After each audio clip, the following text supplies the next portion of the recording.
Going, everybody? Hello. Oh, man. Hello. All right. So we got a good group here. Sorry about the tech issues. We ran into some problems with internet here, but everything seems to be going well now. Since we had a little bit of a snafu getting started, I'm going to give you all a quick rundown of how we're going to do this, and then we'll just go ahead and jump in. So basically, what we're going to do is we've got the panelists who are going to talk about what their business looked like before the COVID crisis happened, how they pivoted to adjust to that, and how that impacted their business and their customers or their clients. So what we're going to do, let's go ahead and go old school. We'll go ladies first. Bridget, you want to go ahead and kick this off and introduce yourself and tell us a little bit about the situation for you? Hi, sure. I see lots of friends. Actually just got off a Zoom with a couple of people that are on here. Yeah, like almost everybody. My name is Bridget Bello. I'm the CEO and publisher of Tampa Bay Business and Wealth, which is a CEO-centric publication, and honored to be here. Thanks for inviting me very much, Jeremy. My pleasure. Monica, you want to go next? Sure. Hi, everybody. My name is Monica Angel. First of all, can you hear me okay? I'm doing these earbuds. Does it sound normal? Okay. So I am the Director of Community Engagement for Synapse here in Florida. We try to bring together the innovation community throughout the state of Florida. And I am also the Executive Director of Cure Kids Cancer Now, which is a childhood cancer foundation. We fund brain cancer research designed specifically for babies. Awesome. Bobby, you want to go next? Sure. There's a lot of ladies in line ahead of me, though, it looks like, Jeremy. So you're just They're not all panelists. Got it. Good. Hey, everyone, I'm Bobby Leesman. A managing partner at a benefits firm in town called Enrollment Alliance. So we focus on the technology side of how employee benefits are delivered to our departments and employees.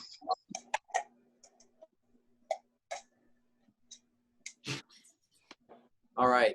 David, you want to go?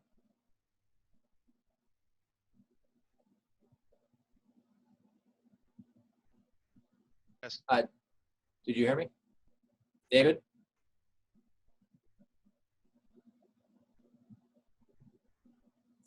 Can anybody hear me?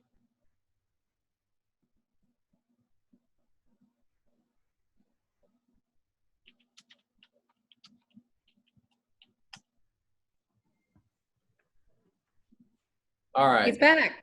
I'm back. Well, I guess I'm the only one that dropped off here. All right, good times. Drew, do you want to set a backup recording on this? Yeah, I have this. Hi, everybody. This is Drew with Crit Daily. I have it recording in the background, so it's going. Beautiful, beautiful. All right, so I'm not sure exactly where I fell off at. David, did you get a chance to introduce yourself?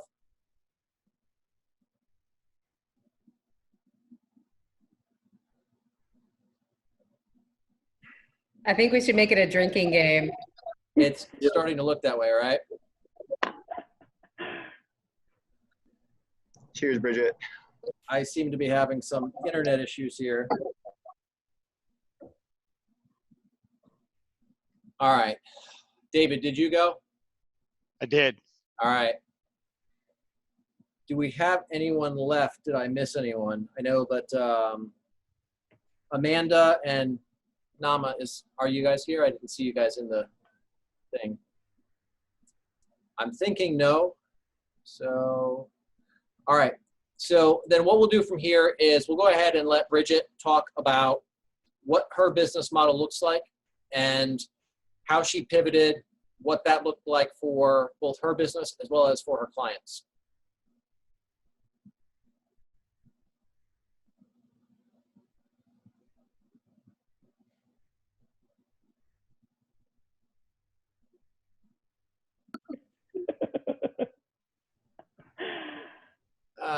We're batting 1,000 today. All right. Are we able to hear me? No?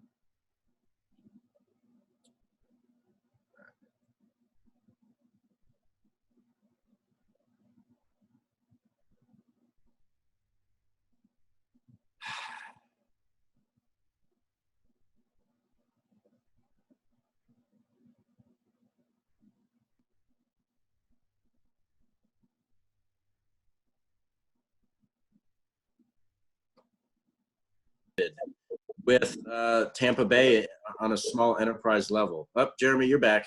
Yeah. All right, guys, where are we right now? I think we're about to kick it off. So, Jeremy. We were all just about to do a shot of All right, I could use that right now. All right, so what I want to do is turn this over to Bridget, talk about what your business model looks like during normal times, how you pivoted to adjust to this, and how that impacted both your business as well as the clients.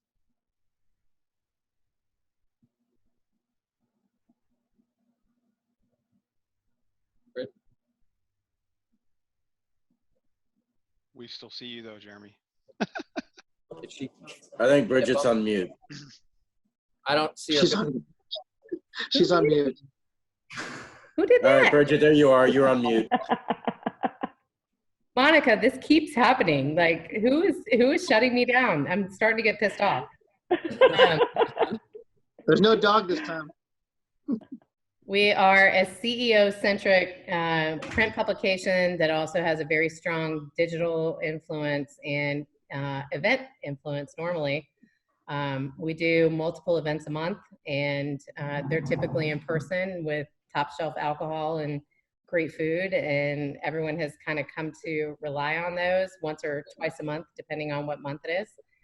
And so a big part of our revenue was tied to those, and we had to kind of ask ourselves, how do we continue to provide the same value to our audience, which is our advertisers, our sponsors, our readers, our community, and at the same time, make it make sense from a business perspective. So pretty early on, I'm really proud of us actually for how quickly we were able to pivot, which by the way is a drinking game in my house. So everybody that has a drink has to drink. When you say pivot, there you go. You know, content is king. And so we said, how do we continue to provide content that you can't get anywhere else, that's timely, that is topical, and at the same time generate revenue. And so our pivot was to virtual connect events. They've been very successful. We had our fourth one this afternoon. There's at least 4 people on this call that were on it. And it was very, if I do say so myself, informative. It was about the commercial real estate and construction industry and what that looks like right now, and what Water Street looks like right now, and how that's going to impact us long term. And so it's really about making meaningful connections for CEOs in the area, for decision makers in the area. We've stayed positive through this whole thing, and Jeremy, you can mute me whenever you want if I'm talking too long, but No, you're good. that's a common theme today, actually. I got muted several times earlier on my own virtual connect, by the way. But you know, it was all about remaining relevant and being a resource and providing value. And so it's been pretty wonderful. You know, as has been the theme from the very beginning 2 years ago, this community has embraced us and welcomed us and supported us. And I can't say enough about how wonderful the experience has been. So, you know, we have conversations with our clients. We say, what's going on in your industry? We're not the experts, you are. And they tell us, and then we bring content around those different industries, and so far so good, I think. Anyways, I mean, Monica, Akash, Omar, all the people that have been on, and you know, feel free to speak up and tell me if I'm wrong, but I think it's been pretty amazing. I think everybody would agree with that. And I think it's important to point out that this isn't your first rodeo. Prior to this journey, you were running the Tampa Bay Business Journal, and you came into it right before the 2008 crash. Like, yep. What, it was like, wasn't it weeks, if I remember correctly? So I started in February of 2007, bought my house in May of 2007, which was like when it went like this. I think it was like the day after, to the point that I said, well, I guess I'm going to die here. We were all just starting to feel better about all of those things when this happened, right? And yeah, no, But that, I keep saying that was a fortunate and an unfortunate part of my career. The fortunate part of it is I know we're going to come back. I know we're going to be okay. I know this isn't forever, and there's a lot to be said for that. I mean, it was unfortunate and it was difficult. And I was like, really? I finally got the job I've been pining for all of these years. And now I get to fall flat on my face. But the reality is Tampa Bay is strong. And we were the last ones to actually hit the recession in my company at the time. And we were the first ones to come out of it. In 2010, I was the first market in the entire company that had hit my 2007 numbers. And that is a result of this community. And this community is strong, and we support each other, and we fight for each other. And I can't say enough about how wonderful it is to be a member of Tampa Bay. Absolutely. That's something that I think is unique to this area, the way that people will come together and support each other. I haven't seen that anywhere else. No. Monica, you're up. All right. So like I mentioned earlier, I work for Synapse. And so I think most of the people on the call are familiar, but for anybody who's not familiar with Synapse, we are a nonprofit whose goal is to really inspire and invigorate the innovation community and make sure to build as many connections as we possibly can within it. So we work with people in Tampa, of course, we're located in Tampa, our staff is, but we really work within the entire state of Florida. And our biggest event actually just happened. So right before everybody went under quarantine, we had our giant event, which takes over the Amalie Arena with thousands of people. And so certainly not something that we would have been able to quickly shift had it happened or had it been scheduled for just a month later. So in that regard, we were thankful that we were able to do that. We had hundreds of speakers who were able to present there. And so it really would have been quite disappointing had we not been able to host that event. But of course, we all go under quarantine, everything starts to shift, and we really wanted to do what we could to continue to support our community. So one of the things that we launched is a new product, and I call it product very loosely because it's a free service that we're providing to people. But we launched Synapse Resources, where kind of one of our taglines is find what you need and share what you have. And so we try to build that bridge so that people can do exactly that. And Synapse Resources has been a great opportunity to do that. So we have people who are sharing resources by way of like, we've got extra elastic if you need them for your masks, to, hey, by the way, we're actually hiring right now. And people are able to communicate with each other that way. And we actually monitor it on a daily basis to make sure that if there's connections that can be made based on that, we're helping to make those warm introductions for those who have something to share and those who need what's being shared. And that's been really fun. Another thing that we decided to do was we were getting ready to launch something that we were going to call Lunch and Learn, which was going to be kind of a smaller, more intimate, having just lunch together and having a panel discussion that really could be more interactive than a lot of our programming for the summit is capable of being with so many people. And we were getting ready to launch that, and then everybody had to go home. So we quickly shifted that, and thankfully our team was able to pivot. As Bridget, I'm drinking water, I would cheers with you. But we were able to pivot that into something that we're calling Libate and Learn. So we do it a little bit later in the day. Every Tuesday at 4:30, we have a panel discussion where we shifted some of the programming or pivoted it. Now that I know it's a drinking game, I'm just gonna get you drunk on this call. But we did have to kind of maneuver some of the topics that we were getting ready to discuss.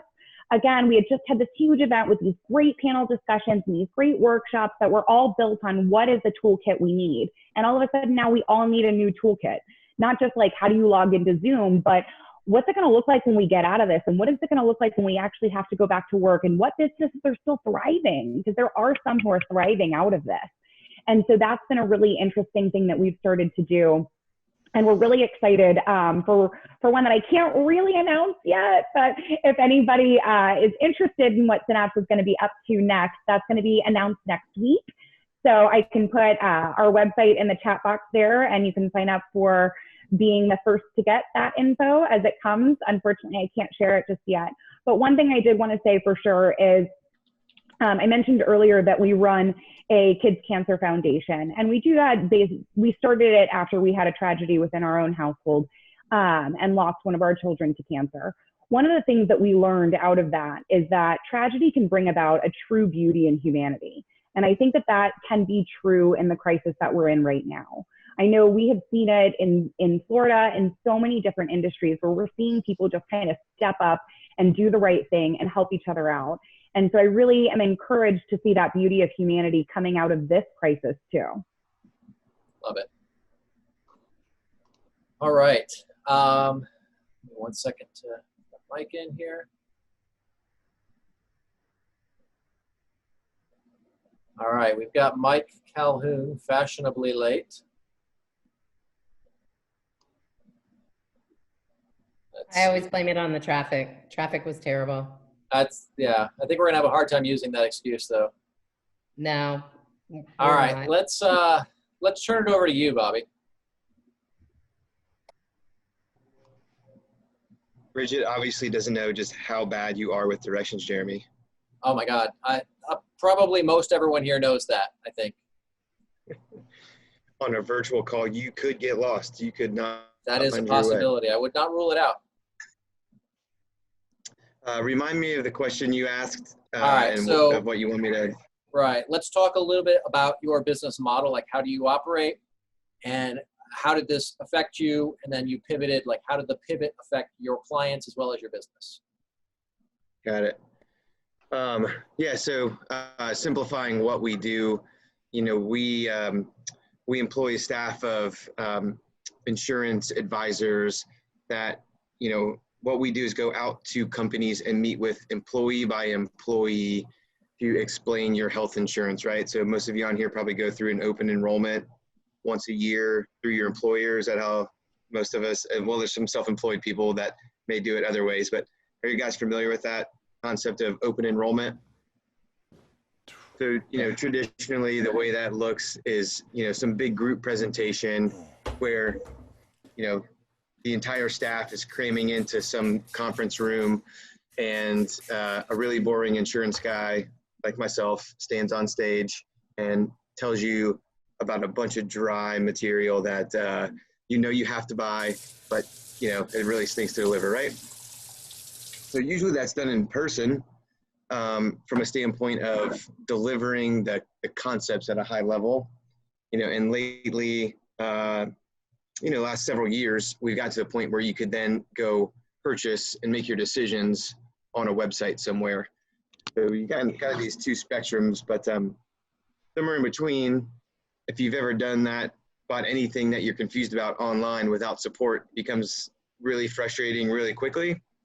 So that's exactly what our company is designed to do. So when you sit down to do your benefits on a system, you have an advisor that's just an educator sitting next to you, not a salesperson, that can guide you through and help you understand that, like, you know, what makes sense for you and your family. So that could be a good feel of our typical model, or do you want to know more than that, Jeremy? I think that gives a pretty good feel for it. So what changed? What's interesting, I guess, you know, we're busier than we've ever been, which is, so we're one of those on the lucky side of this equation. Well, I know a lot of people are losing jobs, so a lot of our clients are shrinking in size from an employee standpoint. They need us more than ever because they literally don't have a way to communicate to their employees, believe it or not, at an individual level. So, you know, we had already built infrastructure to do, you know, custom videos through text messaging or live chat. So if you just have a quick question about, you know, hey, what's my deductible? And, you know, should I go with the higher low plan? You could just live chat and get a quick answer, you know, in seconds. So we're just trying to make it keep up with how the rest of the world sells their goods and services. The insurance business doesn't necessarily keep up with those trends as quickly as other industries, I would say. Yeah. Something I want to throw out there is you guys were putting all this stuff in place long before this happened. And you know, from a business perspective, the companies that thrive in these kind of environments often are the ones who have taken measures long before a problem arrives, and then they're in a better position to make that pivot when that time comes. So, all right. Yeah. So yeah, if the question is, we didn't really have to adapt, you know, and I guess consider that lucky. We've just Shifted the focus. exactly. Well, you know, our focus has always been on technology. I know that you know me well. Yeah. So that has been my mission, you know, coming into this business. I'm not the insurance guy in the company. I'm the visionary, if you will, and have a tech background. So we had all these things in place. I would say what's cool for us, a lot of companies were reluctant to adopt all of the new technology because they're so used to doing this way for so long. And now they are begging to listen to what we've been saying for the last 5 years. It's got to be vindicating. A little bit, yeah. So not all of them that way, but you know, of course. So, and it's funny, you have like this patriarch or matriarch mentality a lot of times where I notice a lot of business owners make an assumption that their employees aren't going to be comfortable with technology. So sometimes they're just saying, well, I don't think our employees would be comfortable. So we'll just give them this stack of 200 sheets of paper and let them fill it out, you know, take, you know, just mind boggling sometimes. So again, it's pretty neat to see the evolution happen. Love it. All right, let's, Mike, are you ready? I see your video is kind of flipped over. No, I'm ready. All right, brother. Let's I'm hear it. playing peekaboo. Right. I hear that about you. So I don't know if it was after you came in, or rather before you came in, but basically what we're doing right now is we're going through talking a little bit about what your business model looked like before this, and then, you know, how the COVID thing impacted all of us, how you pivoted from there, and how that impacted your business as well as your clients. Well, first off, I see Miss Cheryl Snap-Connor on the line. Indeed you do. A fellow BA member. Fantastic to see you. So you asked me a lot of questions there. I did. Don't overload me. I'm very. I have confidence in you. You can absorb it all. Give me one. What's the main one? All right, so let's talk. Well, the main one is going to be what you did to pivot, but let's frame that first by talking about what your business model looked like before the pivot. Okay, so well, we're an entrepreneurial CEO mastermind. So boardofadvisors.com, world's greatest mastermind for entrepreneurs and CEOs. All right. Most masterminds are like a quarterly meeting type thing. We're really a full-time operation. I mean, we're in the office, headquarters, studios, Monday through Friday, every week, all month long, all year long, right? So, I mean, like COVID hit, it kind of didn't change our day-to-day routine other than some accommodations that we instantly made for the members, because our members are extremely diverse, whether it's real estate, high tech, biotech, media, PR. I mean, it's just very, very diverse. So some are thriving and some are like in panic mode, right? So I thought, and you know, the team, what is the best thing that we can do? Provide access, exposure, resources. We launched what's called an 1111 call every single day. So every single day, you know, it felt like running the Oprah show. We are available, and we're trying to posture, promote individuals that are within the member base that can add value, you know, give not just horror stories, but success stories. I know Cheryl was saying, hey, she's working harder than ever. You know, they've got more going on than they have in years of their business. And, you know, what I wanted to make sure that my members were hearing is not just all the negative, but a lot of positive. And to my surprise, like there was a lot more positive than negative. And I think that goes back to, you know, just the essence and fabric of being an entrepreneur. You know, we innovate. Crazy stuff happens and we adjust. So the pivot was really just to, I'm super blessed to be able to run this organization, lead this organization, and, you know, have these individuals as members. The pivot was to really pick up the service, the availability and the access to me, the team, the platform. What can we do, right? So that was the immediate pivot. The long-term pivot that I think will, the baby that will come out of this, right? What will this produce? is more of a layered model for board of advisors, which people see us as 4 physical meetings a year. I mean, like that's how the industry has kind of, shaped our model. That's how people kind of still see BA. And I think the real long-term pivot is we can accomplish more in a digital format. Many times more data, more engagement, more connections, faster, cleaner, more efficiently, right? I don't think you're never going to replace the face-to-face aspect. So, entrepreneurs, they act with their gut, right? You meet somebody, you like them, or maybe you don't trust them. It just all kind of happens with the gut. You're reading their lips, you're reading their mouth, you're reading their mannerisms, their confidence, their certainty in the way they deliver. Do they really know their stuff? There's a lot of that face-to-face physical environment assessment of who you're dealing with, right? So I don't think you're ever going to replace that, but I think the model for us will be a very fantastic hybrid of how can we accomplish more with the speed of digital, and then how can we elevate when we actually execute the physical, right? So the mindset shift for the member base, I'm going to see a little bit of a wash, I think.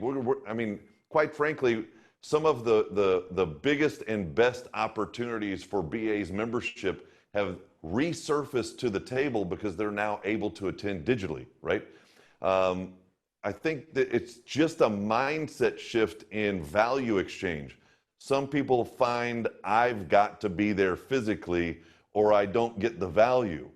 They really need to just come in with an open mind and think, well, what is the physical event or what is the physical conveyance of connections and resources and relationships really look like? I think, we've got a little bit of a period where, we're going to have to prove ourselves and what we can do from a distance. And I think over a period of time, people are going to fall in love with that just as much as the actual physical engagements. So I want to touch on something you said that I don't necessarily agree with, and I think Cheryl will back me up here. You said that you're going to have to prove yourself with the new format, and I don't think that's the case at all. I think you've absolutely crushed it, and all of the members have been talking about it a lot. It's better than before. Chime in? What's better that? than before. Yeah, absolutely. Thank you, Cheryl. Thank you. And Cheryl doesn't lie. Cheryl's not going to blow wind up your skirt, that's for sure. Are you telling us that underneath that table you're wearing a skirt, Mike? Oh no, there's no skirt or pants. It's just this. All right. Well, it's any given Thursday then. No, all right. No, kidding. So that was awesome. Let's turn it They over make me wear pants in the office. All right. Let's turn it over to David. So speaking about not having pants on. Yeah. So here at USA Mobile Drug Testing, right, our model before is we have franchisees spread out throughout the United States, and we bring our services, drug and alcohol testing and the programs for those companies directly to their office or to a construction site or really wherever it's needed. So we support a very wide spans of types of customers, right? And while what we do isn't a perfect fit for all clients, we have found since this all started to happen in March, right, many clients who we've been preaching that there's a cost benefit analysis of value here. You're not paying an employee. They're not spending 2 to 3 hours going down to a facility. As you and I always joke, it's like a vacation. We have some city workers in large cities that we do testing for, and you automatically know the 5 or 6 or 7 guys that are going to be like, hey, I can't go. And so they're going to, one of our clients had a break room. This was a city, by the way. And the break room was like, video games and arcades and foosball. And there was just like this huge place set up. So of course they're not going to want to provide their drugs, sample and then get back to work, right? They got a vacation for 3 hours. So what we found was that many people who had not been taking advantage of this because the communities were locked down have started to take advantage of these services and are really starting to find the value in that. So it's opened up new clients, and at the same time, because not all of our clients are essential, right? DOT, those truck drivers, first responders that have drug testing programs, and those entities still have substance abuse problems. So we're still considered an essential workforce. We're still out doing testing, but a lot of our non-essential workforce that has been forced to go home and not really be present had us take a look, right? Like, how is that going to impact us? And it did pretty dramatically, not just myself, franchisees, but this entire industry as a whole. So what we saw, what our pivot was, right? There's a drink for you. We pivoted specifically by looking at providing other services. So we're providing temperature monitoring. So some companies don't have access to people who can provide that, as well as COVID antibody screening. I mean, we've bought kits and been in that process now for more than a month now. So really early on, we pivoted looking at this as something that people are going to need. And we're seeing it very, very widely used around the country. While some of the large laboratories have some alternative products available, they're limited who can get them. You can only get them if you're a large company. So if you're an AC company and you got 20 employees, you're gonna have a hard time getting your staff screened for looking for negative, right? I have no presence of COVID or antibodies that are fighting it. So, we definitely ran into some challenges in the advertising side, but when we get out word of mouth and talk to those clients, we see a lot of people doing this type of testing. So for us, that's a brand new service that we were not offering pre-March. Something I want to add on that is your situation was a little bit rocky, right? You had the pivot, but the pivot wasn't smooth. When you started doing the COVID testing, tell us a little bit about how we'll say the general consumer market responded to that. Yeah, so I mean, we were looking at how are we going to get the word out, right? What's the most efficient way in most business to get the word out is to advertise, right? You go to Google, go to Facebook, go to wherever you're going to go to your marketing people and have them run those ads so it can get to the largest majority of people. Well, the challenge with that was, inside of this crisis and inside of the information we're getting from all the different government entities as the lack of testing was available and people, the community, not understanding the scientific differences of what is available and why certain things weren't selected.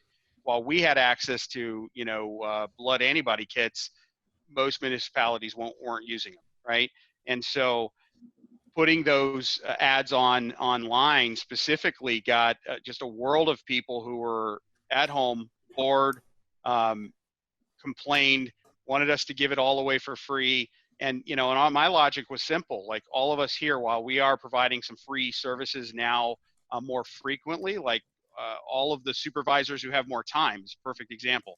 All of the supervisors that are out there kind of in some light duty status because projects might be on hold, we're providing drug impairment detection, basically supervisor training for them at no cost, right? So we do a monthly webinar. They're able to get certified so that when they do get back in the workforce, and that's something we're providing for free, right? That's a service. But on the other side of that, we're dealing with, we can't give everything away, not all businesses. So we even stated that for people on that advertising. Hey, are you giving away all of the business, that you do for 100% free? And so that was a big challenge for us to kind of overcome. Right. And then from there, I mean, you pivoted again. So there was a second pivot. It wasn't just there and done.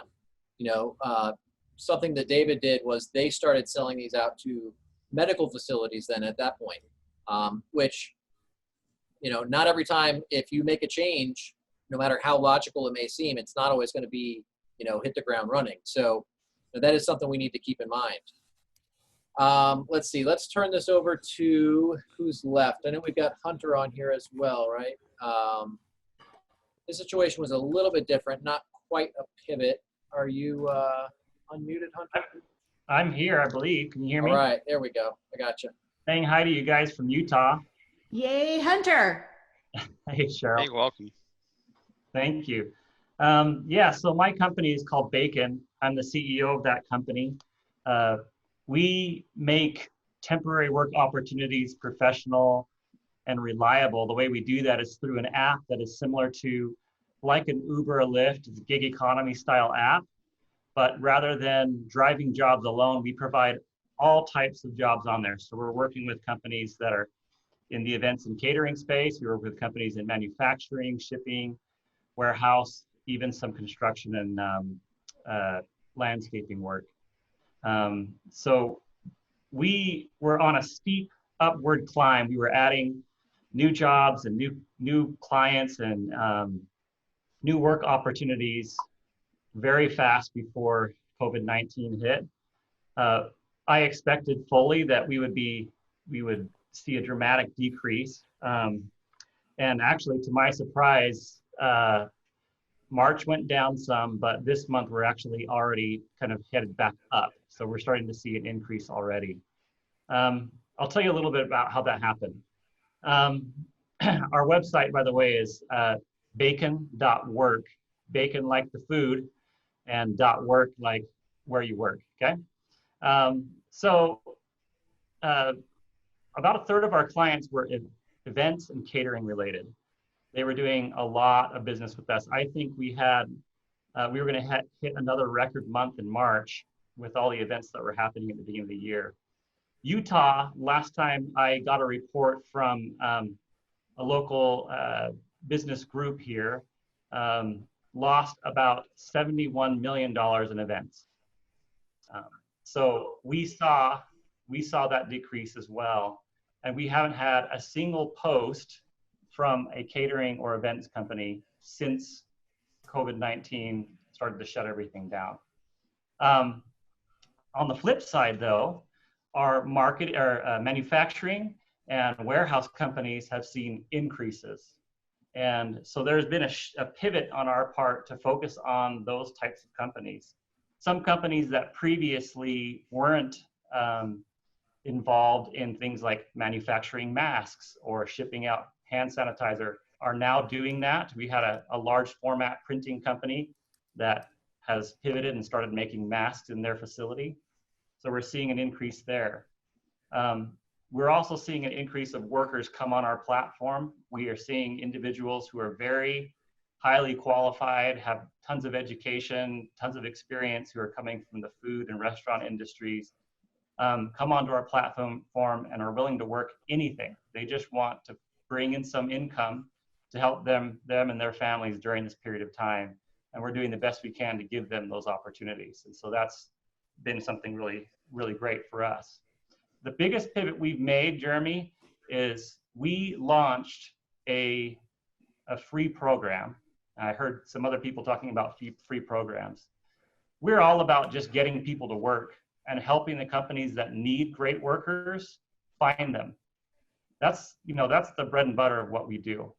And we launched a free program during this to allow companies that are still hiring to find the people they need and not have our standard charge.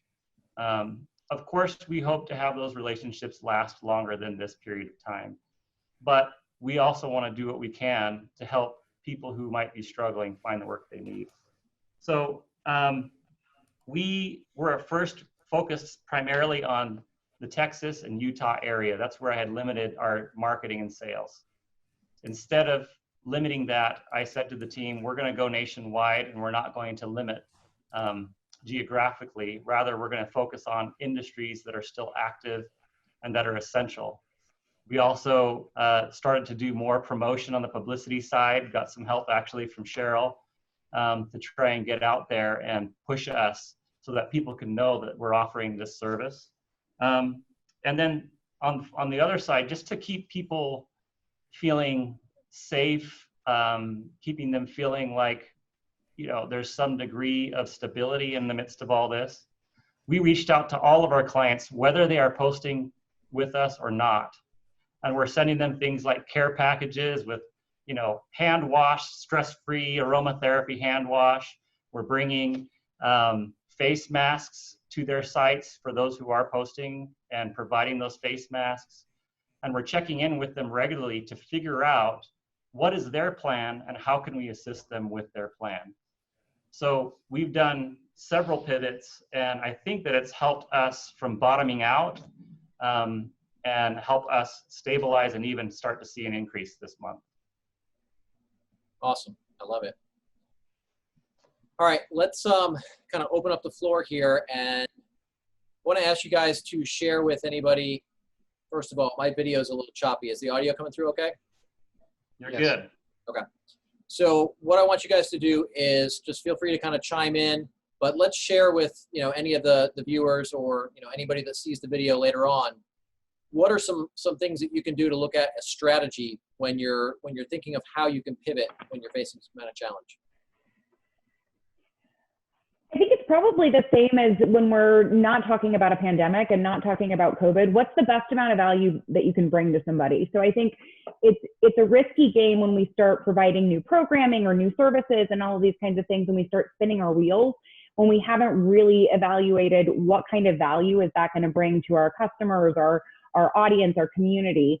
And we were just talking earlier today about kind of the overload of virtual programming that we all have. So we're trying to make sure that we're always bringing things that are of value to people. And I think as we continue to come out of this, we have to really reevaluate that, because people's time is becoming incredibly precious.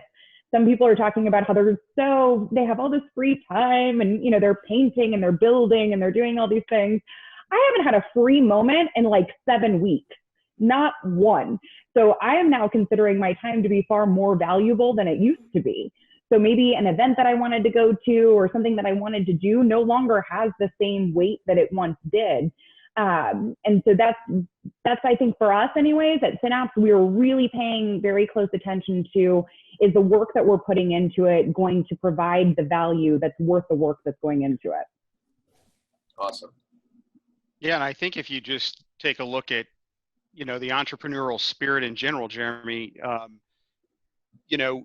look at what these individuals, these companies who might be watching this video, what did you do when you got into business, right? When you started to create your niche to provide the services that you offer, just bring that spirit back again, right? I mean, I know many business owners often get really settled in whatever product or service they're offering. And, through that process, they don't want to change, right? Just Bobby kind of mentioned that too, with the last 50 years of having these large meetings, to talk about benefits. So I think those entrepreneurs need to just kind of like, look, hey, it's an opportunity to start over. So reinvent yourself, and that you'll tend to find some new things to do. And that's what we did. I would agree with that. Our company did a strategic planning meeting for Q2 of this year. And then like a week later, all of a sudden, all that planning is essentially thrown out the window. If you guys, I see some shaking, some nodding heads, like, yep, we know what that's all about. So I would say it's important to approach it with a completely fresh state of mind, not forgetting the things you've learned, but willing to put everything on the table and say, what works now? Because the truth is, we don't know how long it's going to take. It could reopen, it could close again, but you got to figure out how to operate in this new environment. Some of the best ways to do that are be talking to your clients on a regular basis if you work with clients, or your customers, the same stuff you did at the beginning of your company. Absolutely. Something I want to add to that is, I see a lot of entrepreneurs are falling into one of two camps right now. It's either like a lot of the people on this call that you're going to adapt and do whatever the hell you have to do. And then you've got the other group where they're like, oh, well, things used to be like this, or I wish it was like this. And we have to remember to, like, we can't deal with the situation we want. We have to deal with the situation that we have. And that's something that, all of you guys have definitely done an awesome job of. But listen, isn't that kind of the truth in general, right? So entrepreneurs, there's going to be a lot of people who have really good ideas or just ideas who start businesses based on their ideas. And some of them are going to hack it and some of them aren't. I think this might just be like the fast forward button for some and go, okay, maybe you're not cut out for this. And that's okay. Not everybody is cut out to be a startup founder and to scale and to grow and to weather these kinds of storms, because that's what this is. It's a storm, but it's not going to be the last storm that we ever face. So I think we really get to see the beauty of characteristics coming through. And sometimes that means, all right, this isn't for me, I'm out. But sometimes we get to see those leadership qualities shine through in an individual that maybe we didn't know had those before. That's a great point. I love it.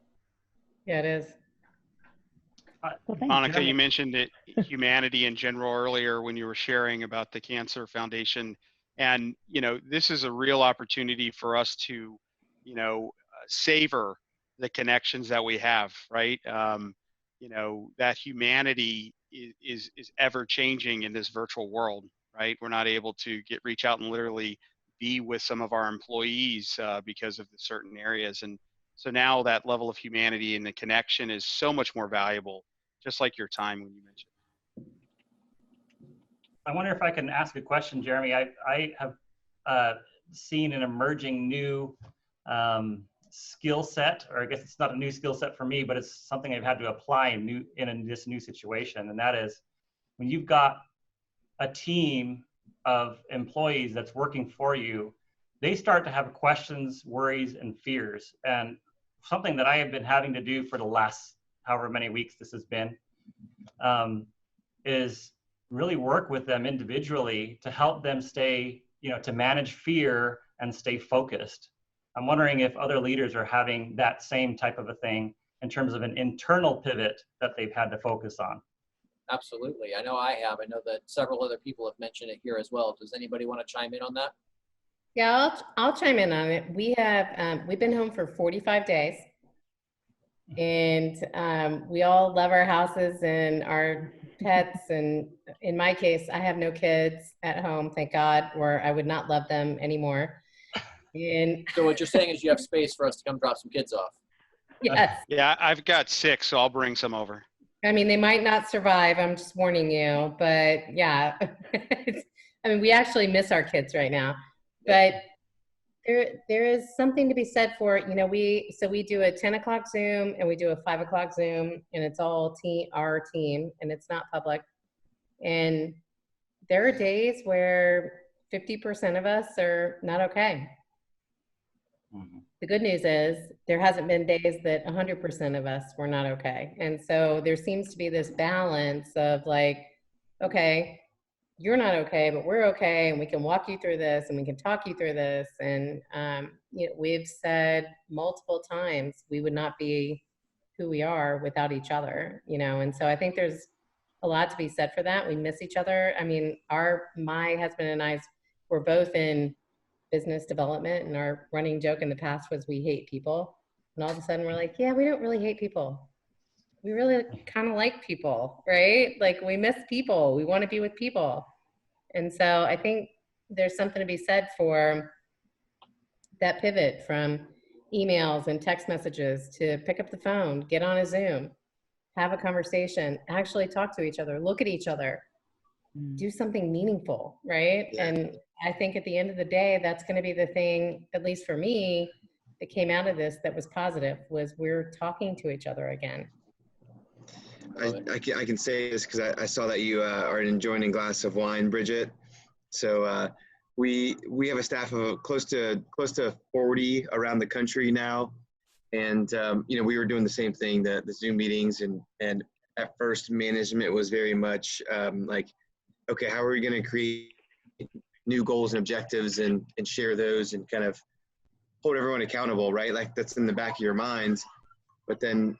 Sorry, you can hear my neighbors here. You missed the human element because like Friday afternoon, when everyone walks down the street and grabs a drink together and, play some darts or whatever it might be. The one cool thing I'll share that went over just magically with our staff, we found out there is such thing as alcohol delivery now. So yes. I happen to know everyone in the company personally. I know their favorite drink for whatever reason. It's just one of my natural talents. So we had, on Friday afternoon, we had their favorite drinks delivered right to their homes. Nice. And it was a scheduled meeting, but like kind of everyone realized it was just to do the generic little happy hour thing. But I thought that went over really well. That's yeah, awesome. I was messaging Monica. I'm like, what are you missing? I'll send it to you. I have ships. I can take care of it. Like, no, I ordered it. It's okay. We've done a couple things. But my boss didn't order it for me. Jeez. I'll be sending him this video. Thank you, Bobby. So on our company, we've seen similar things. We keep in touch with each other regularly, but a couple of things that have been really fun for us. First, I have, as the CEO of the company, asked everyone to make a personal goal that they can improve on something while they're in the midst of this, so that at least when they emerge from it, they feel like they've been bettered in some way. that's been really fun to see those goals come in and review them with the individuals. Another thing we did, I had a board meeting yesterday, and I took some pictures of our company and the different things we've done from before, and I asked everyone to take a picture of themselves at their in-home office, including pets and kids. And contrasting those two at the board meeting was just really meaningful. It kind of almost made me emotional to think there's these people that are putting in all they can from home in the midst of all this craziness that's going on. And then lastly, we're trying to still recognize people. So we have a student who's graduating from college this week. She's not going to get a graduation ceremony. She's going to probably get very little in terms of celebratory experience. And it's going to be a surprise to her, but on Tuesday, we're going to throw her a little party and have a couple people to, give her something as a part of that to recognize her for that. So that's awesome. I have a stepdaughter who is graduating with her master's degree, and there is no ceremony, and that is a lot of work, right? Yeah. I mean, it's not a small feat. And they were going to be in an auditorium, and we were going to watch on the computer, and we were going to sit in the parking lot, and she was going to come out, and we were going to have a celebration. And the reality is there's none of that. So making a big deal out of that for your employees, I think, is very respectable and very important. I appreciate the comments you guys have made. When Monica said I haven't done anything but work constantly for 7 weeks, I feel like my time has been spent keeping my employees feeling like we're still moving forward. They don't have to panic. When they do panic, it's going to be okay, those types of things. And so, yeah, my time's been busy, a lot more busy with that than even some of the other things we're doing to pivot with the market. Awesome. Well, I know we're coming up here on just about a minute shy of 8 o'clock. Is there anything anyone else would like to add here?